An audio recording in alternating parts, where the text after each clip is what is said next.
നമ്മുടെ film star Bineesh Basin ഇതാ ഇതുവരെ കാത്തിരുന്ന മലയാളം തമിഴ് സിനിമകളിലെ അതുപോലെ തന്നെ ഫ്ലവേഴ്സ് ചാനലിലൂടെ നിങ്ങളെ ഹരം കൊള്ളിച്ച നായകൻ ഇതാ Bineesh Bastin. Please welcome on the stage Bineesh Bastin.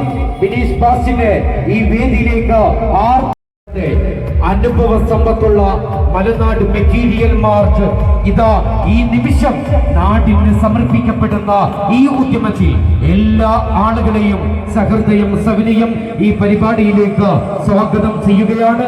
Bineesh Basin ഇതാ ജനങ്ങളുടെ അരികിലൂടെ ജനങ്ങളുടെ ഇഷ്ട സ്നേഹ ഉപാധങ്ങൾ സ്വീകരിച്ചുകൊണ്ട് നടക്കുകയാണ്. തീർച്ചയായിട്ടും വളരെയധികം സന്തോഷം രേഖപ്പെടുത്തുകയാണ്. മലനാട് ിരിക്കുന്ന ആ മലനാട് മെറ്റീരിയൽ മാർക്കിന്റെ ഉദ്ഘാടന ചടങ്ങാണ് ഇവിടെ നടക്കാൻ പോകുന്നത്.